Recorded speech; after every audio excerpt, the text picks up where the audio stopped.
আসসালামু আলাইকুম।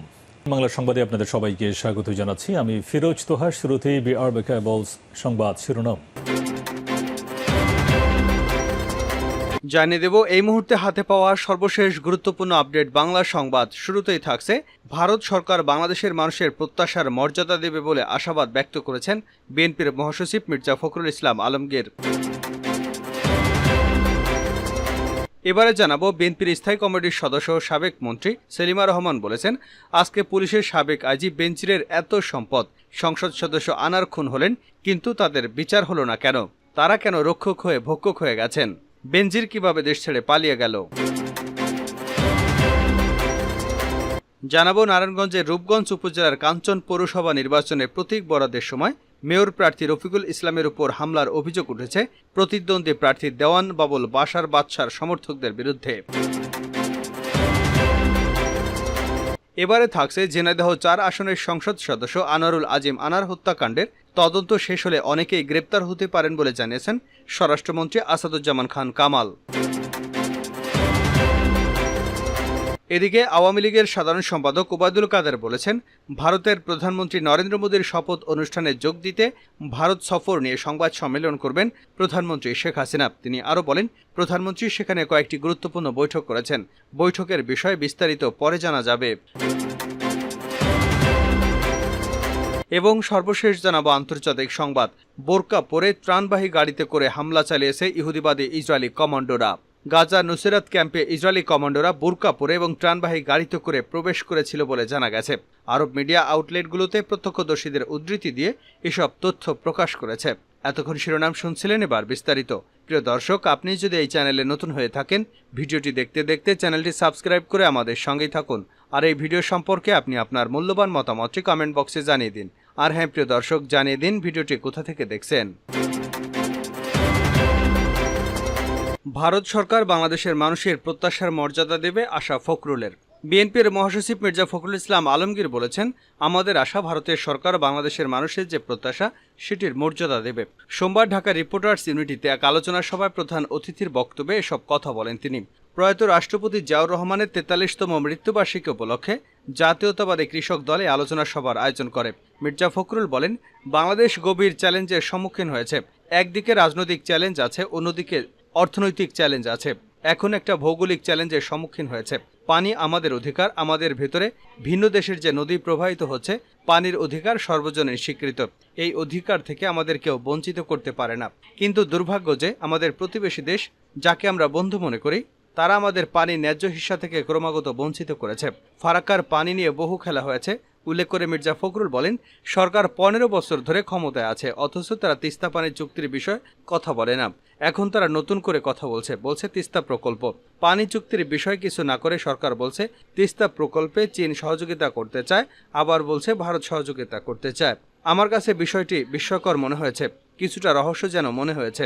যার কাছ থেকে পানি পায় না, তারা আমাদের তিস্তা প্রকল্পে সহযোগিতা করবে কিভাবে, এটা আমার মাথায় আসে না। বাঁধ নির্মাণে বিরোধিতা করে জনগণকে সঙ্গে নিয়ে লং মার্চ করার ফলে আমাদের এমপি ইলিয়াস আলী নিখোঁজ হয়েছেন, এমনটা জানিয়ে বিএনপির মহাসচিব বলেন, জনগণের প্রতিরোধের মুখে সেই টিপাইমুখ বাঁধ এখন বন্ধ আছে। আন্দোলন না করলে কিছুই পাওয়া যাবে না। উল্লেখ করে ফখরুল বলেন, এখন আমাদের যে সরকার আছে তারা তো প্রতিবেশীর কাছে পুরোপুরি মুখাপেক্ষী। বর্তমান সরকার নতজানু সরকার। তারা কোনো মতে ভারতের বিরুদ্ধে কথা বলতে চায় না। ভারতের বিরুদ্ধে বলছে না, যেগুলো আমাদের জনগণের ইন্টারেস্ট আছে সেগুলো নিয়ে তো কথা বলতেই হবে। বেনজির আহমেদের বিচার কেন হচ্ছে না? সেলিমা রহমান। বিএনপির স্থায়ী কমিটির সদস্য সাবেক মন্ত্রী সেলিমা রহমান বলেছেন, আজকে পুলিশের সাবেক আইজি বেনজিরের এত সম্পদ, সংসদ সদস্য আনার খুন হলেন, কিন্তু তাদের বিচার কেন হলো না? তারা তো রক্ষক হয়ে ভক্ষক হয়ে গেছেন। সোমবার দুপুরে রাজধানীর জাতীয় প্রেস ক্লাবে আব্দুল সালাম মিলনায়তনে এক আলোচনা সভায় প্রধান অতিথির বক্তব্যে তিনি এসব কথা বলেন। বিএনপির প্রতিষ্ঠাতা ও সাবেক রাষ্ট্রপতি জিয়াউর রহমানের ৪৩তম মৃত্যুবার্ষিকী উপলক্ষে মৎস্য খাতে জিয়ার অবদান শীর্ষক আলোচনা সভায় আয়োজন করে জাতীয়তাবাদী মৎস্যজীবী দল। সেলিমা রহমান বলেন, আমরা বিদেশে যাওয়ার জন্য বিমানবন্দরে গেলে ১.৫ ঘন্টা বা তারও বেশি সময় বসিয়ে রাখা হয়। আমাদের দলের নেতারা কেউ গেলে তাদের বলা হয় ক্রিমিনাল। সরকারের চোখে তারা নাকি ক্রিমিনাল, তারা নাকি বিস্ফোরক দ্রব্য মামলার আসামি। অথচ দেখেন, বাজেটের পর শেয়ার বাজারে ৮৭% দরপতন, একেবারে ধস নেমেছে। শেয়ার বাজারে বিনিয়োগ করে অনেকেই জীবন দিয়ে দিয়েছেন, কেউ কেউ আত্মহত্যা করেছেন। এই লুটেরা সরকারের সিন্ডিকেট এসব করেছে। বর্তমান সরকার লুটেরা। নতুন অর্থ বছরের প্রস্তাবিত বাজেটে সাধারণ মানুষের উপর করের বোঝা চাপিয়ে দেওয়া হয়েছে। তিনি বলেন, আজকে আধুনিক বাংলাদেশের উপকার হলেন প্রেসিডেন্ট জিয়াউর রহমান। তিনি দূরদর্শী নেতা। এমন কোনো সেক্টর নেই যেখানে জিয়াউর রহমানের অবদান নেই। তিনি কৃষি উন্নয়নে খাল খনন করেছিলেন। দেশের নতুন প্রজন্ম কিন্তু এসব বিষয়ে কিছুই জানে না। সাবেক এই মন্ত্রী জাতীয়তাবাদী মৎস্যজীবী দলের নেতাকর্মীদের উদ্দেশ্যে আরও বলেন, আজকে মৎস্য খাতের উন্নয়নে জিয়াউর রহমানের অবদান বলে শেষ করা যাবে না। নারায়ণগঞ্জে মেয়র প্রার্থীর উপর হামলা ভাঙচুর। নারায়ণগঞ্জের রূপগঞ্জ উপজেলার কাঞ্চন পৌরসভা নির্বাচনের প্রতীক বরাদ্দের সময় মেয়র প্রার্থী রফিকুল ইসলামের উপর হামলার অভিযোগ উঠেছে প্রতিদ্বন্দ্বী মেয়র প্রার্থী দেওয়ান বাবুল বাদশার সমর্থকদের বিরুদ্ধে। সোমবার দুপুরে রূপগঞ্জ উপজেলা পরিষদ সম্মেলন কক্ষে ঘটনা ঘটে। এ ঘটনায় আবুল বাদশাকে মৌখিকভাবে সতর্ক করেছেন নির্বাচনের রিটার্নিং কর্মকর্তা ইস্তাফিজুল হক আকন্দ। এই সময় মেয়র প্রার্থী রফিকুল ইসলামকে প্রায় 10 মিনিট অবরুদ্ধ করে রাখেন বাদশার সমর্থকরা। এক পর্যায়ে তারা উপজেলা সম্মেলন কক্ষের দরজা জানালা ভাঙচুর এবং চেয়ার টেবিল ছোড়াছুড়ি করেন। পরে অতিরিক্ত পুলিশ এসে পরিস্থিতি নিয়ন্ত্রণে আনেন। প্রত্যক্ষদর্শীরা জানান, প্রতীক বরাদ্দের আগে থেকেই মেয়র প্রার্থীদের জন্য নির্ধারিত স্থানের সমর্থকদের নিয়ে বসেছিলেন রফিকুল ইসলাম। এ সময় অন্য মেয়র প্রার্থী আবুল বাদশা তার লোকজন নিয়ে সম্মেলন কক্ষে প্রবেশ করে রফিককে আসন ছেড়ে পেছনে গিয়ে বসতে বলেন। রফিক চেয়ার ছাড়তে রাজি না হলে বাদশার অকথ্য ভাষায় গালিগালাজ করেন। এ সময় তিনি রফিকুলের গায়ে ধাক্কা দেন। পরে রফিকের সমর্থকরা ঘটনার প্রতিবাদ জানালে বাদশার সঙ্গে আসা লোকজন তাদের উপর হামলা চালায়। এতে উভয় পক্ষের মধ্যে হাতাহাতি ও চেয়ার ছোড়াছুড়ি হয়। পরে বাদশার লোকজন সম্মেলন কক্ষের দরজা জানালা এবং প্রজেক্টর ভাঙচুর করেন। এ সময় উপজেলা পরিষদ এলাকায় উত্তেজনা ছড়িয়ে পড়ে। খবর পেয়ে পুলিশ পরিস্থিতি নিয়ন্ত্রণে আনে। মেয়র প্রার্থী রফিকুল ইসলাম জানান, আমার প্রতিদ্বন্দ্বী প্রার্থী বাদশা নিজের পরাজয় নিশ্চিত জেনে প্রতীক বরাদ্দের সময় আমার এবং আমার সমর্থকদের উপর হামলা চালিয়েছে। ওরা প্রশাসনের সামনে আমার উপর হামলা করার দুঃসাহস দেখিয়েছে। নির্বাচন যেন অবাধ ও সুষ্ঠু হয়, বহিরাগতরা যেন নির্বাচনের পরিবেশ নষ্ট করতে না পারে সে বিষয়ে ব্যবস্থা নেওয়ার জন্য প্রশাসনের কাছে দাবি জানান তিনি। মেয়র প্রার্থী আবুল বাদশা বলেন, নির্দিষ্ট স্থানে বসা নিয়ে হাতাহাতির ঘটনা ঘটেছে। ওরা রিফিউজি, ওরা সামনে বসবে কেন? তাই আমি তাদেরকে চেয়ার থেকে উঠিয়ে দিয়েছি। রূপগঞ্জ থানার ভারপ্রাপ্ত কর্মকর্তা দীপক চন্দ্র সাহা বলেন, একটি অনাকাঙ্ক্ষিত ঘটনা ঘটেছে, এটা যেন আর না হয় সেদিকে আমাদের সবার দৃষ্টি রয়েছে। আনার হত্যার তদন্ত শেষে অনেকেই গ্রেপ্তার হতে পারেন স্বরাষ্ট্রমন্ত্রী। ঝিনাইদহ 4 আসনের সংসদ সদস্য আনোয়ারুল আজিম আনার হত্যাকাণ্ডের তদন্ত শেষ হলে অনেকেই গ্রেপ্তার হতে পারেন বলে জানিয়েছেন স্বরাষ্ট্রমন্ত্রী আসাদুজ্জামান খান। সোমবার সচিবালয় নিজ দপ্তরের সাংবাদিকদের সঙ্গে আলাপকালে একথা বলেন তিনি। এমপি আনারের হত্যাকাণ্ডে আওয়ামী লীগ নেতা কাজী কামাল আহমেদ বাবুকে গ্রেপ্তার করা হয়েছে। তার প্রসঙ্গে স্বরাষ্ট্রমন্ত্রী বলেন, আমি তো বললাম তদন্ত শেষ হোক, অনেকেই গ্রেপ্তার হতে পারেন। তদন্তের আগে আমার মনে হয় এগুলো বলা উচিত হবে না। তিনি বলেন, আপনারা দেখেছেন আনার হত্যাকাণ্ডে 2টি মামলা হয়েছে। যেখানে ঘটনা ঘটেছে সেখানে একটি মামলা হয়েছে, আর ওই সংসদ সদস্যের মেয়ে ঢাকা একটি মামলা করেছেন। তার নিরুদ্দেশ হওয়ার পরই কাজেই এ ঘটনায় দুদেশই সম্পৃক্ত হয়ে গেছে।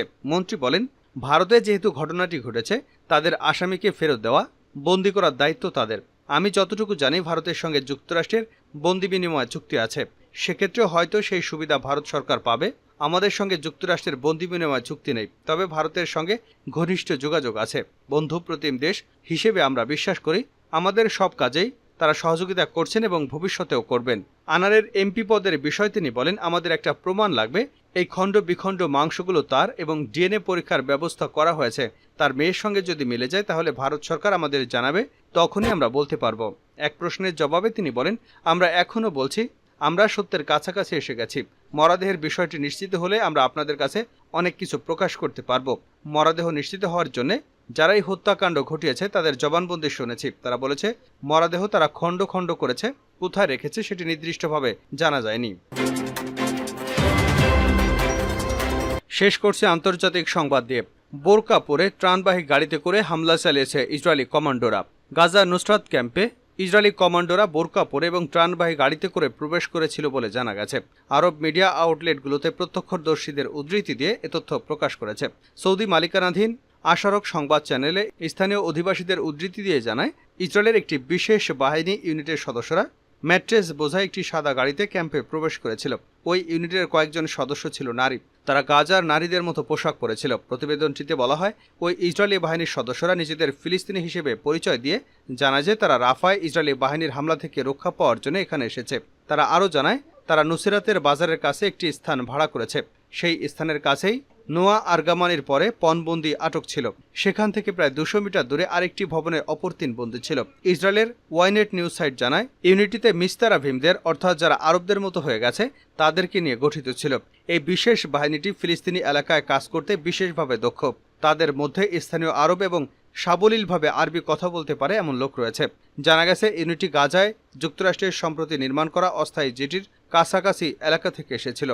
ছদ্মবেশে থাকা ইসরায়েলি কমান্ডোরা তাদের বহনকারী গাড়িটি থেকে বের হয়ে 2টি গ্রুপে ভাগ হয়ে যায়। তারা পণবন্দীদের আটক থাকা ভবন দুটির দিকে এগিয়ে যায় অভিযানের প্রস্তুতি হিসেবে। প্রত্যক্ষদর্শীরা আশারককে জানায়, একটি ত্রাণ ট্রাকে করে ইসরায়েলের বিশেষ বাহিনীর আরও কিছু সদস্য সেখানে প্রবেশ করে। ইসরায়েলি বাহিনী অবশ্যই অভিযানের সময় ত্রাণবাহী গাড়ি ব্যবহারের কথা অস্বীকার করেছে। পৃথক এক প্রতিবেদনে নুসরাত ক্যাম্পের এক আদিবাসী সৌদি নিউজ নেটওয়ার্ক আল আরাবিয়াকে জানায়, তিনি হামাসের সামরিক ইউনিফর্ম, হেলমেট এবং ব্যাজ পরা লোকদের তার প্রতিবেশীদের বাড়িতে প্রবেশ করতে দেখেছেন। ফলে প্রাথমিকভাবে মনে হয়েছে যে তারা হামাসের সদস্য, কিন্তু পরে বোঝা যায় তারা ছিল ইসরায়েলের বিশেষ বাহিনীর সদস্য। তিনি জানান, তার প্রতিবেশীর বাড়ি লক্ষ্য করে ব্যাপক গোলাবর্ষণ করা হয়, প্রতিটি দিকে গুলি করা হয়। হামাসের সাথে সংশ্লিষ্ট ইউরোমেড হিউম্যান রাইটস মনিটরের প্রধান রামি আব্দু জানান, ইসরায়েলি বাহিনী আবদুল্লাহ আজমালের বাড়িতে প্রবেশ করার জন্য তার বাড়ি থেকেই 3 জনকে উদ্ধার করে ইসরায়েলি বাহিনী। ওই অভিযানে ইসরায়েলি বাহিনীর কয়েকশো সদস্য অংশ নেয়। অভিযানের সময় ইসরায়েলি বাহিনী সেখানে ব্যাপক গোলাবর্ষণ করে। ইসরায়েলি নির্বিচারে হামলায় প্রায় 300 ফিলিস্তিনি নিহত হয়। নিহতদের বেশিরভাগই নারী ও শিশু।